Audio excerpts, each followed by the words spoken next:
Bienvenue à 24 heures chrono. Nous sommes à présent à Luanda, la capitale de l'Angola, pays d'Afrique australe. Luanda et sa province représentent 30% de la population nationale et comme toutes les grandes métropoles du tiers-monde, la ville est confrontée à d'énormes problèmes.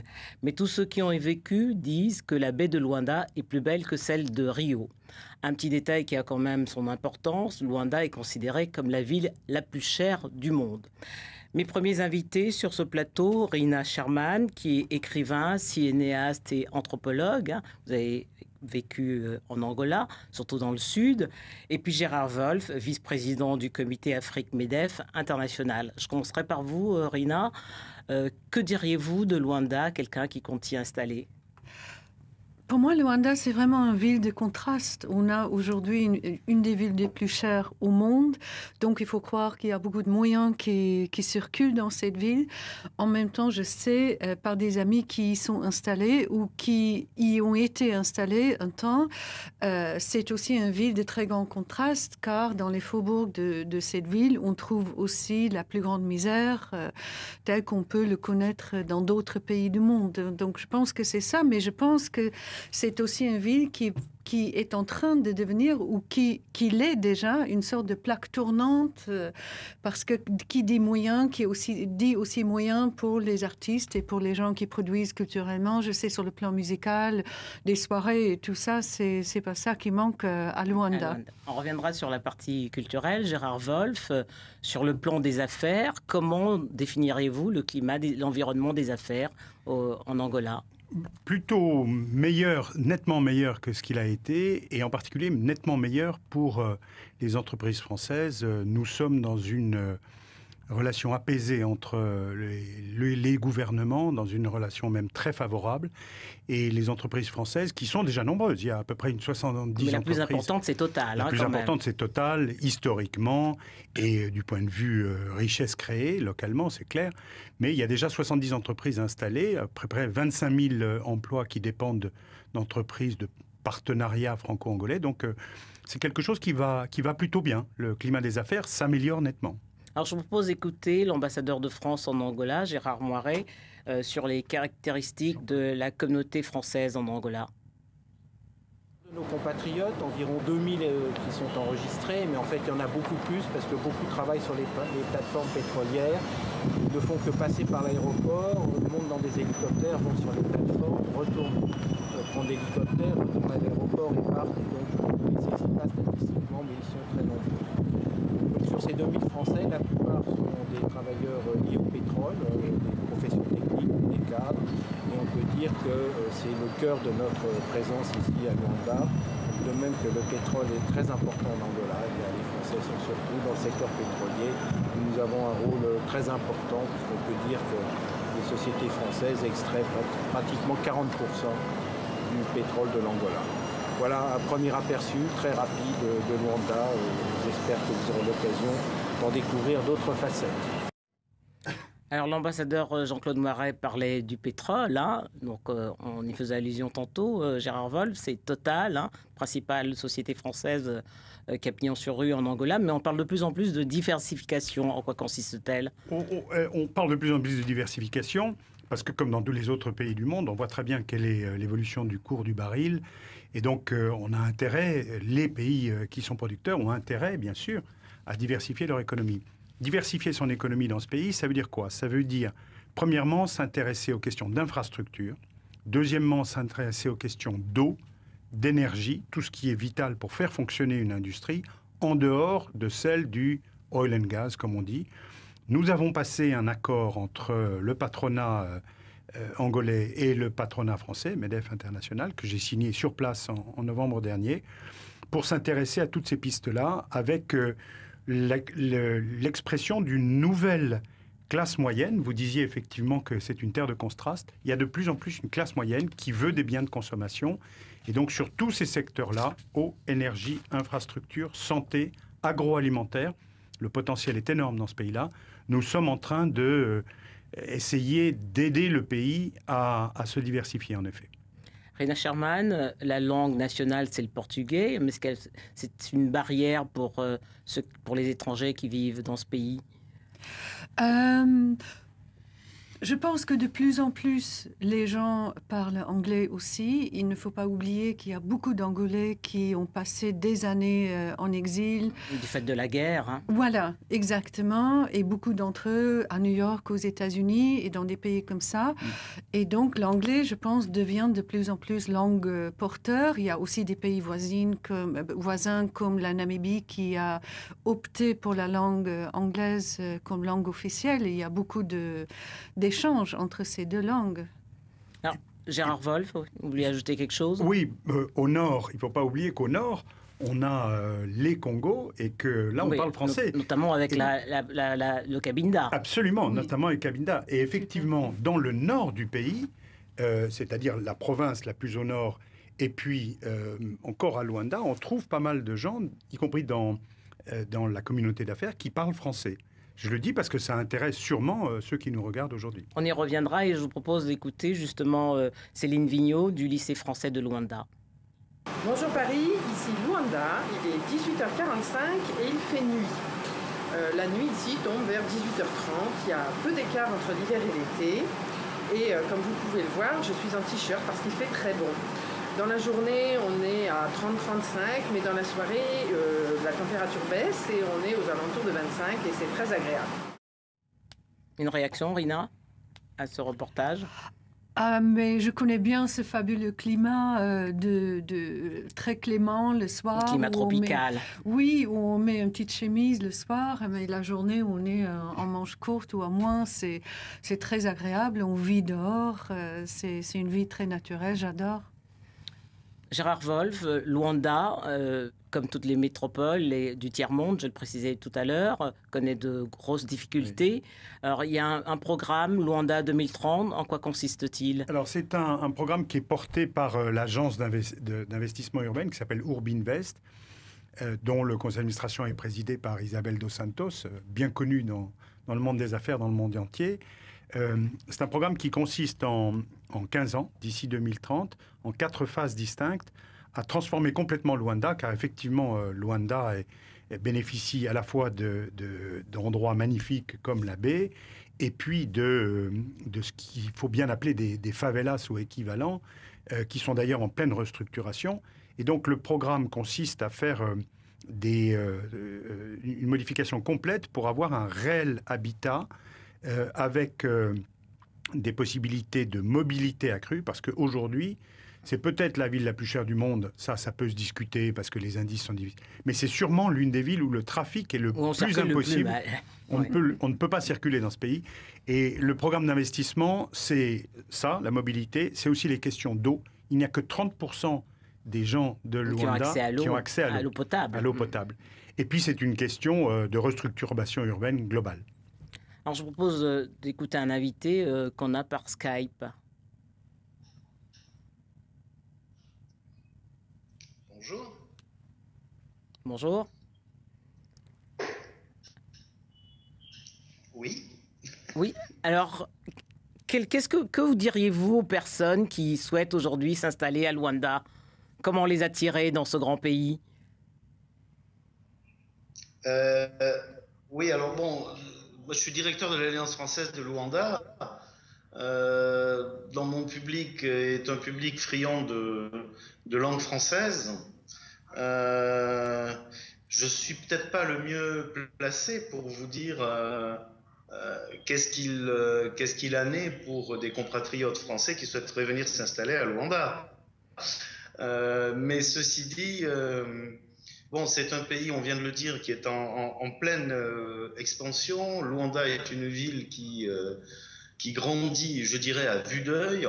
Je suis là depuis 4 ans et en 4 ans, on a vu énormément de nouvelles constructions surgir au milieu des moussèques, des favelas, comme on disait. C'est un pays passionnant. Qui a beaucoup d'atouts et beaucoup d'intérêt, sans aucun doute, pour ceux qui veulent tenter leur chance à l'étranger.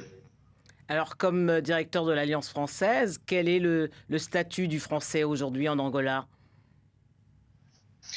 Alors ça a été dit, une partie de l'Angola est en fait, je dirais presque francophone, parce qu'il y a Le y nord de compris à l'Angola. Luanda, voilà, y compris à Luanda, il y a effectivement une population importante qui a vécu au Congo, au voisin, qui a étudié, et on peut assez facilement parler français à Luanda, et bien évidemment encore plus dans le nord du pays.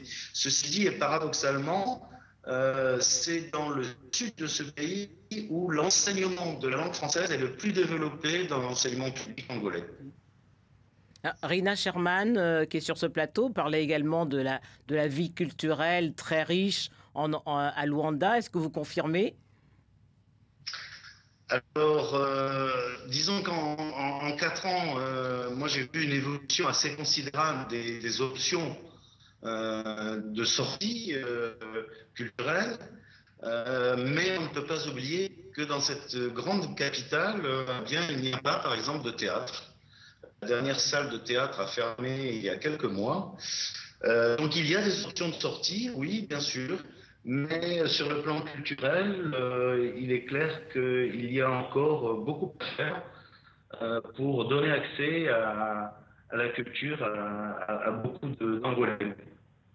Merci Alain Saragos. Je rappelle que vous êtes le directeur de l'Alliance française de Luanda. Je propose une pause pour une page publicitaire.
La CFE, votre sécurité sociale jusqu'au bout du monde. J'accueille à présent un nouvel invité, Daniel Riban, qui est le président de European Foundation for Angola, une fondation qui s'occupe du domaine dans le secteur médical, culturel, mais également éducation professionnelle. Alors, en Angola, comment êtes-vous présent? Alors, je dois vous dire que cette association a été créée il y a 2 ans. Je l'ai fait dans mon cheminement angolais qui a commencé en 1996. Je suis banquier de profession et il m'a semblé qu'avec d'autres personnes, que nous pouvions mettre un peu notre expertise et notre connaissance du pays au service de certaines problématiques. Il est évident que l'Angola, de par son passé, que ce soit son passé colonial, que ce soit de par la guerre civile qui l'a frappé pendant 27 longues années, a des carences dans un certain nombre de domaines, notamment au niveau de l'éducation et de la formation, puisque les enfants n'ont pas pu aller à l'école, l'université ne fonctionnait très mal, donc il y a une sorte d'inadéquation entre les ressources professionnelles disponibles dans le pays et les véritables besoins d'une économie. Donc ça a été notre premier, cheval de bataille, c'est d'essayer d'intervenir à ce niveau. Et chemin faisant, nous avons constaté que d'autres problèmes existaient, notamment au niveau médical, et nous avons, comme j'ai pu vous le dire, nous avons lancé une campagne de lutte contre l'hydrocéphalie, donc ces enfants qu'on dit avec des grosses têtes, et dont malheureusement une partie des enfants souffrent encore en Angola. Mais c'est quand même un paradoxe de voir un pays aussi riche que l'Angola, un pays pétrolier qui est un des plus importants du continent, après le Nigeria et le Congo, je crois, d'avoir encore ces problèmes de malnutrition. Et je pense que la perspective historique explique un grand nombre de choses. Il ne faut jamais oublier que l'Angola sort de la guerre civile en 2002. Ouais. Son pays est détruit. 1975-2002. Ouais. 2002. C'est une guerre qui a ravagé le pays, une guerre destructrice.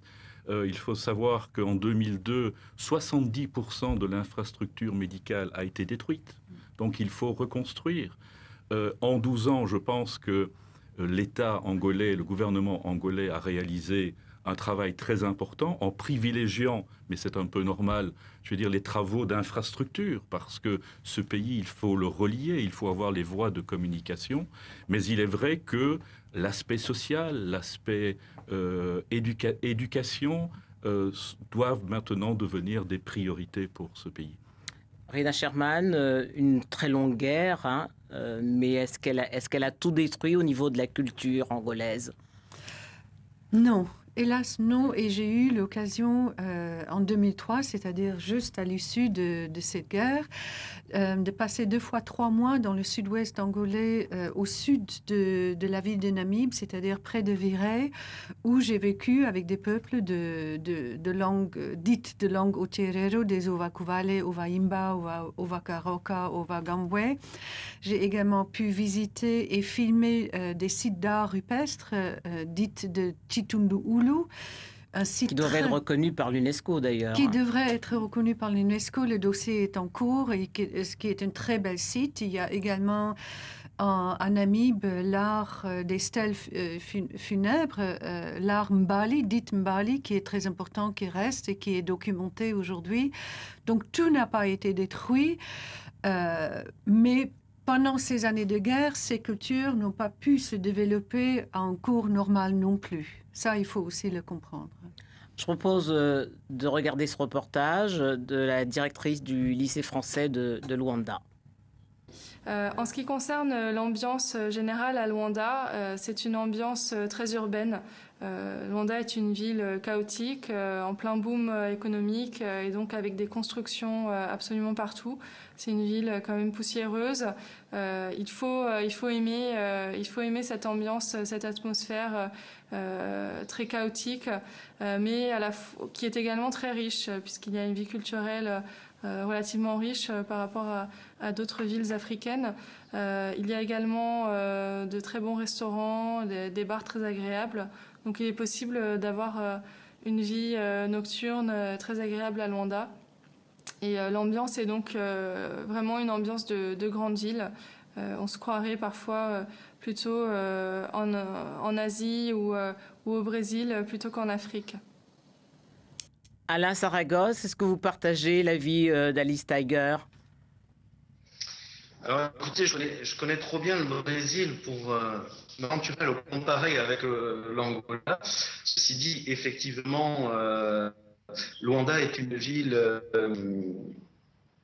alors je ne sais pas si vous m'entendez, parce que visiblement il y a un problème de connexion. Je vous entends. Voilà. Très bien. Oui, donc c'est une ville qui bouge beaucoup, c'est vrai. Il y a de plus en plus je le disais tout à l'heure, d'options de sorties, beaucoup de musique. Les Angolais adorent la musique, adorent la danse. Donc il y a de ce côté-là, il y a beaucoup de possibilités. Et oui, je confirme. Je pense que c'est un mouvement qui s'accentue. Et ça fait plaisir. Pour revenir sur ce que disait l'intervenante concernant la culture, il y a une vraie volonté, je pense, en Angola, de faire revivre ou de maintenir des traditions culturelles, et cela est sensible, et cela est tant mieux. Et on sait aussi également que le cinéma angolais connaît actuellement son heure de gloire. Le cinéma angolais, alors oui, alors il y a quelques acteurs angolais qui ont joué dans des films reconnus. Il y a des séries télévisées. L'heure de gloire, c'est peut-être. Il y a surtout de grands réalisateurs. De grands réalisateurs. Je pensais notamment à Zézé Gamboa ou bien à Paulas Pasqua.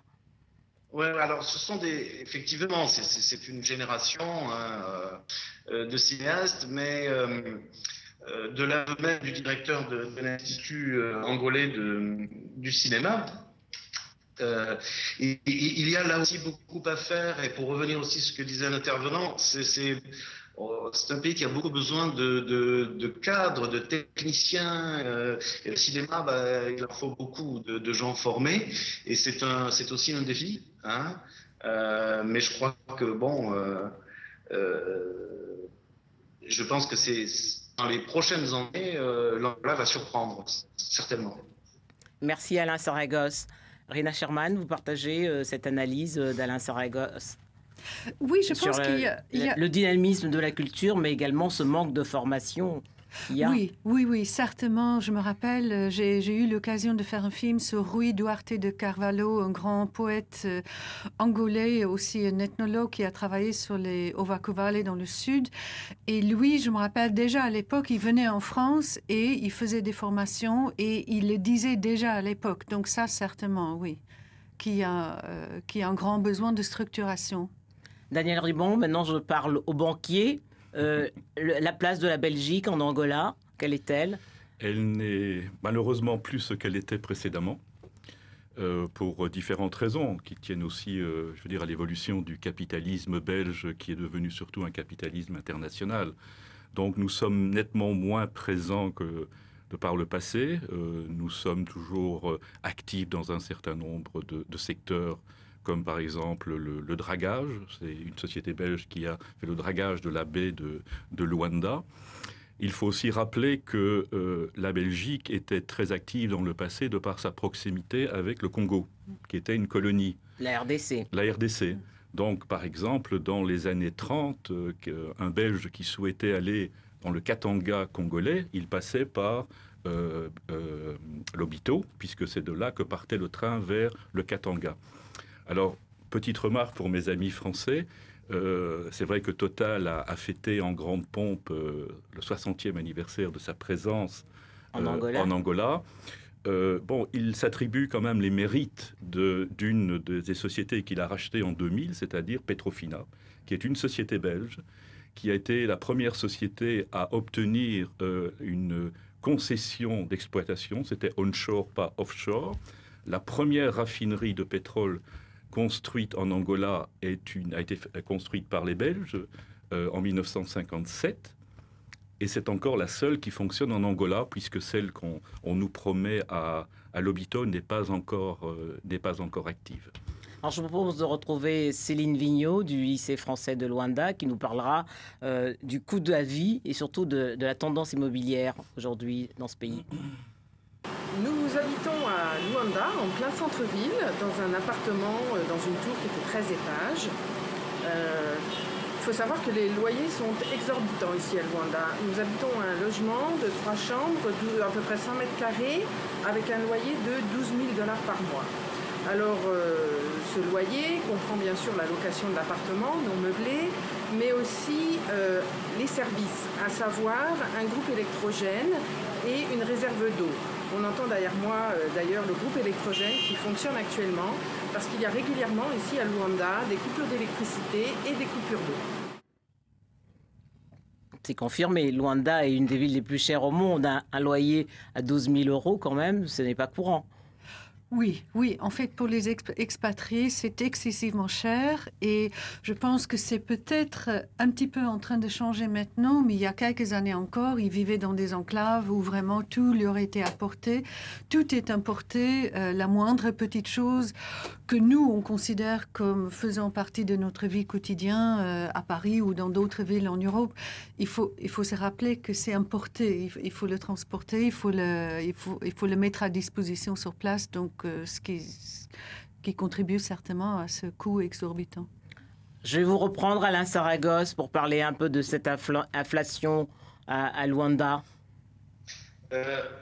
Alors, c'est la ville la plus chère du monde pour les expatriés. Enfin, je crois qu'il faut être clair là-dessus. De la même façon que, effectivement, les loyers, pour nous, je dirais, sont exorbitants, tout simplement. Mais bon, il faut faire le distinguo. Hein, voilà. Un Angolais va pouvoir vivre à Luanda. Évidemment, ne va pas acheter forcément la mousse au chocolat de telle marque. Mais voilà, il faut faire quand même la différence entre le coût de la vie, y compris des logements, lorsqu'on est Angolais et lorsqu'on est expatrié. Merci. Daniel Riban, oui, vous avez peut-être un avis là-dessus, puisque vous êtes souvent en Angola. J'abonde dans le sens de M. Saragosse. On parle ici le coût de la vie pour les expatriés. Il est vrai que en 2002, à la fin de la guerre civile, l'Angola, pays pétrolier, a commencé à attirer beaucoup d'expats, surtout dans le domaine pétrolier, etc. Et ils ont été confrontés, en l'absence, au manque de logements répondant à des critères occidentaux. Et à ce moment-là, vous avez des Angolais qui ont décidé de quitter leur maison, de louer leur maison pour que les expatriés puissent y habiter et surtout payer des loyers très chers. Donc, ils ont contribué, l'expatrié a contribué d'une certaine façon à l'augmentation du coût de la vie. Ça, c'est une première remarque. Deuxièmement, comme le disait très bien Rina, l'Angola, qui était un producteur agricole, moi, dans mon enfance, je me rappelais que l'Angola, c'était associé au café. C'est associé à toute une série de récoltes. Tout cela a disparu avec la fin de la colonie, avec la guerre civile, et une économie d'importation s'est développée, qui coûte extrêmement cher au pays. Et là aussi, les autorités souhaitent remédier par différents incitants économiques, par également l'augmentation des droits de douane, afin d'essayer de faire naître une industrie, une économie nationale qui va produire les produits nécessaires pour le marché local. Ce n'est pas facile, parce que, comme un intervenant a pu le mentionner aussi, le coût de production en Angola est excessivement cher, en raison, par exemple, du manque d'énergie électrique. La moindre industrie a besoin d'avoir son groupe électrogène, ça coûte extrêmement cher. Alors, vous donnez, et j'en terminerai, un seul exemple au niveau de la production des œufs, qui est quand même un produit, je veux dire, basique. Un œuf importé de Namibie est moins cher qu'un œuf produit en Angola. À Luanda. Rina Sherman, je m'adresse à l'anthropologue. Du fait de la crise en Europe, on voit de plus en plus de Portugais revenir, s'installer en Angola et y chercher du travail. Oui, j'ai vu ça. C'est surprenant. Oui, j'ai assisté à ça. C'était très surprenant. Ils reprenaient des lodges, ils reprenaient leur terrain. C'était des familles entières qui revenaient car ils disaient leurs enfants, même très bien éduqués, des avocats ou des gens des grandes professions, n'arrivaient pas normalement à se constituer une situation au Portugal. Mais en Angola, actuellement, il y a beaucoup d'opportunités car il faut vraiment se rappeler qu'il y avait la guerre de l'indépendance et aussi quand les Sud-Africains et quand les Portugais sont partis, c'était un peu une politique de terre brûlée. Je veux dire, il y avait beaucoup de choses qui ont été détruites et le pays était vraiment laissé à plat. Et je pense qu'on ne reconstruit pas un tel pays qui est tellement vaste. Aussi comme facilement. Mais oui, c'est des années. Il faut du temps et des générations. Daniel Riban, votre fondation travaille dans le secteur de l'éducation. À Luanda, cette ville compte 12 universités, c'est quand même énorme, mais sont-elles des universités de qualité ? Écoutez, ça dépend un peu des matières qui y sont enseignées. Je veux dire, il y a des domaines où manifestement il y a des carences. Il y a des carences parce que pas encore trouvé les professeurs adaptés, je veux dire, à l'enseignement. C'est un long processus qui nécessite certainement, disons, la collaboration, la coopération internationale. Et c'est, disons, dans ce domaine que nous agissons également, en essayant de créer des liens entre certaines facultés, notamment au niveau médical en Angola, et des facultés universitaires en Belgique, pour pouvoir accueillir des jeunes diplômés, des jeunes médecins, pour qu'ils puissent être confrontés, je veux dire, aux nouvelles techniques, que ce soit d'enseignement ou que ce soit de pratique au niveau européen. Je propose de marquer une pause pour une page publicitaire.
Alain Saragosse, je reviens vers vous. Vous voulez réagir à propos de l'éducation? Oui, pour abonder dans le sens de l'intervenant, bien évidemment, parce que je crois que c'est un des grands défis de l'Angola. Le système universitaire, on le comprend, après plus de 30 ans de guerre civile, a été quand même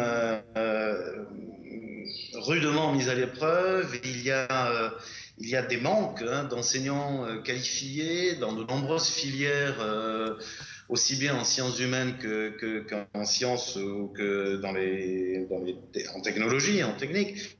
Et sans aucun doute, c'est, je pense, la priorité pour que l'Angola puisse exploiter, comme on l'a dit, toutes les capacités et toutes les opportunités que ce pays offre. Merci Alain Saragosse. Je retrouve avec plaisir Gérard Wolf. Alors on va reparler d'économie, parce que la France est très présente, on l'a dit tout à l'heure, grâce à Total, mais elle n'est plus seule, parce qu'il y a le Brésil, mais il y a également Cuba, il y a les Belges, Daniel Briand le rappelait tout à l'heure.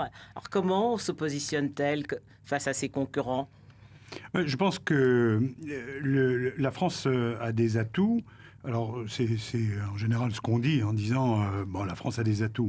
Mais compte tenu de ce qu'on vient de dire sur la question de la formation, je reprends ce que disait Daniel Riban à l'instant, nous avons l'habitude, les sociétés françaises, de former des cadres, en partie à l'étranger, et puis de les faire revenir sur place. C'est ce qu'a fait Total, d'ailleurs. Il y a des expatriés, l'ambassadeur le disait tout à l'heure, mais il y a aussi des managers locaux. Et je pense que dans les différents secteurs de diversification dont nous avons parlé au début de cette émission, nos entreprises sont prêtes à établir des partenariats de long terme. C'est le sens de l'accord qu'on a signé avec le patronat angolais. Lequel partenariat de long terme comporte nécessairement un volet de formation, parce que sinon on s'en sortira pas. Il n'est pas question pour nous de faire comme les Chinois, d'expatrier des milliers et des milliers de gens sur chaque projet. Nous expatrions quelques personnes, et je pense que ça fait partie des avantages de la France. L'autre élément qui est assez important pour la France, c'est évidemment sa grande compétence sur un certain nombre de secteurs clés. Je pense encore une fois à l'énergie. Là aussi, il y a des groupes français et belges qui sont connus mondialement. Je pense au secteur des routes, je pense au secteur de tout ce qui tourne autour de la ville, le traitement des déchets, le traitement de l'eau, Suez, Veolia, etc., de Grémont qui est présent. Nous avons d'excellentes entreprises. Alors, ce n'est pas propre à l'Angola, mais ce qu'on remarque, c'est que la famille Dos Santos est très présente dans le milieu des affaires. C'est un handicap ou un avantage pour les entreprises? Écoutez, on peut... c'est l'histoire du verre à moitié vide ou du verre à moitié plein. Moi, je pense que les businessmen... qu'est-ce que c'est un businessman partout dans le monde quand il va dans un pays émergent? Son sujet, c'est évidemment de profiter de la croissance de ces pays. Son principal concern, son principal risque, c'est justement d'arriver à encadrer son risque. Dans ce pays-là, nous avons effectivement une prédominance de la famille du président, mais ça n'est pas non plus une mainmise. Il y a un vrai patronat, il y a de vraies relations avec beaucoup d'industriels. Je pense que c'est un avantage dans la mesure où les choses sont tout à fait claires. Nous avons rencontré par exemple le responsable du fonds souverain, qui est un fonds doté de 5 milliards, qui va intervenir prioritairement sur les infrastructures, qui est en effet présidé par le fils du président Dos Santos. Mais une fois qu'on connaît les codes du pays, si on s'installe dans un partenariat de long terme avec des entrepreneurs locaux, il n'y a pas de raison qu'on ne réussisse pas. Alors, je vous propose d'écouter Tiffaine Hazen sur les conditions d'installation en Angola. Les ressortissants français qui désirent se rendre en Angola doivent solliciter un visa, quel que soit le motif de leur séjour. Le visa de travail, d'une durée généralement d'1 an, renouvelable, est un visa multiple entrée qui permet de travailler dès l'arrivée en Angola. Il faudra prévoir le dépôt préalable d'une demande d'autorisation auprès du ministère. Les sociétés pétrolières dépendent du ministère du Pétrole, tandis que les autres compagnies privées dépendent du ministère des Relations extérieures. Tous les documents devront être rédigés en portugais ou accompagnés d'une traduction assermentée en portugais. Daniel Riban, une réaction ? Écoutez, je visite l'Angola depuis 20 ans, donc je peux témoigner que le système s'est quand même nettement amélioré. Les facilités sont données, comme le disait M. Wolf, notamment pour les hommes d'affaires. Donc ça facilite les choses, mais naturellement, il y a encore du travail. Je me rappelle, il y a 2 ou 3 ans, je participais à une signature de documents entre le ministre de l'Afrique de Sa Majesté la Reine d'Angleterre et le président de la NIP. Et après les poignées de main, le ministre, avec un humour typiquement anglais, a dit à son homologue « J'espère que la prochaine fois, j'aurai mon visa avant de monter dans l'avion. » Tout ça pour vous dire qu'il reste, disons, du travail. Maintenant, la question des visas ordinaires, les visas des affaires, c'est une chose. Il y a une problématique peut-être plus importante, ce sont les visas de travail. Je connais personnellement de gros investisseurs en Angola, que ce soit dans le cadre ANIP ou autre, qui doivent recruter de la main-d'œuvre à l'extérieur et pas des cadres hyper diplômés. Et ça peut prendre beaucoup de temps, alors que ce sont des projets qui ont été acceptés au plus haut niveau, c'est-à-dire au niveau gouvernemental. Et naturellement, ça peut peser sur un plan de rentabilité d'une société ou un plan de démarrage. Gérard Wohl, que peut-on dire sur le droit du travail en Angola ? Le droit du travail, il a le mérite d'être clair, c'est-à-dire qu'il y a un certain nombre de règles qui sont parfaitement transparentes, qui sont même éditées dans un document qui s'appelle Invest in Angola, en anglais dans le texte, édité par le gouvernement. Il faut par exemple que 70% de votre main-d'œuvre soit d'origine angolaise. Il faut un certain nombre de règles de ce type-là. Mais après, il y a une bureaucratie lourde. On va pas jouer à l'angélisme, bien sûr. Mais il y a une volonté des 2 pays. En effet, le ministre Chicotti et son homologue français, M. Fabius, ont signé un accord sur la simplification des visas d'affaires, comme on l'a dit. Il y a une vraie volonté d'aller dans le bon sens, et je crois que l'ambassade ici à Paris, l'ambassadeur d'Acosta, les services consulaires sont conscients du fait qu'il faut alléger le système et aller vers un droit du travail qui soit plus souple si on veut effectivement associer des sociétés étrangères, notamment françaises, dans le partenariat sur le plan de diversification. Daniel Riban, au niveau d'une association humanitaire comme la vôtre, est-il facile de nouer des partenariats avec des associations locales ? Je répondrai de façon un peu normande, oui et non. Dans la mesure où, d'une part, encore une fois, de par son passé, vous constatez que je reviens souvent à ces aspects historiques qui ont marqué fondamentalement les Angolais, il y a une certaine méfiance par rapport aux ONG.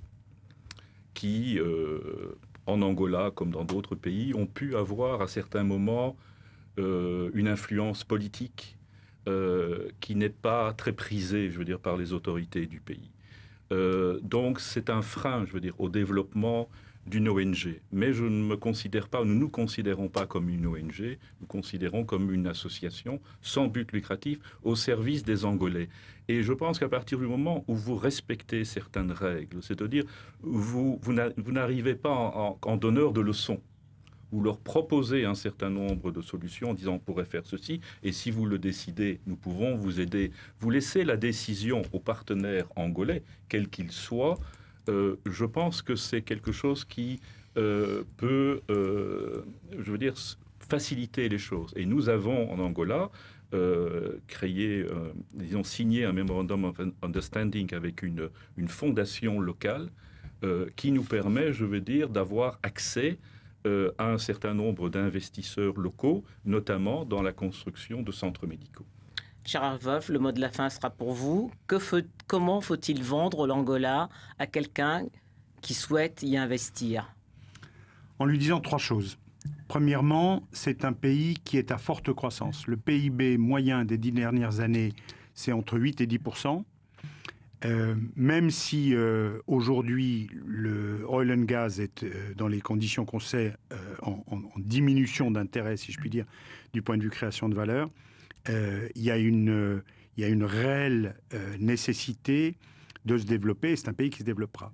Deuxièmement, puisqu'il se développera, autant le faire avec des partenaires de qualité. Les entreprises françaises, les citoyens français ont l'habitude de traiter d'égal à égal avec tous les peuples d'Afrique et notamment avec les Angolais. Le portugais n'est pas une barrière. Donc allons-y, soyons actifs, on ne demande que ça. Et franchement, les Angolais, on parlait tout à l'heure du fait qu'il y a beaucoup de Portugais qui reviennent, plutôt qui viennent ou qui reviennent, car souvent c'était des générations qui étaient là avant. Mais les Français sont les bienvenus aussi. Et puis, troisième et dernière chose, c'est un pays, on l'a dit à propos du climat, on l'a dit à propos de la superficie, on l'a dit à propos de l'ensemble des secteurs. Il y a des mines, il y a du cuivre, il y a du... etc. Je ne vais pas faire le détail. Il y a énormément de secteurs dans lesquels nous sommes compétents en France. Eh bien, allons-y. Et attendu. Donc, allons-y. Je crois que nous, MEDEF International, on fera tout pour l'aider. Sur place, l'ambassade, l'ambassade UB France, qui est maintenant Business France, et l'ensemble des conseillers du commerce extérieur, disons l'ensemble du tissu existant est là pour qu'on devienne un acteur majeur dans ce pays, ce sera la fin, qui est, je le rappelle, la deuxième économie de l'Afrique australe, derrière l'Afrique du Sud. Et c'est un pays qui va progresser. Donc, autant qu'on y soit, nous. Merci. Je rappelle, Gérard Wolf, que vous êtes le vice-président du comité Afrique MEDEF International. Daniel Ribon, vous êtes le président européen de l'association européenne Foundation for Angola. Merci. Merci à vous.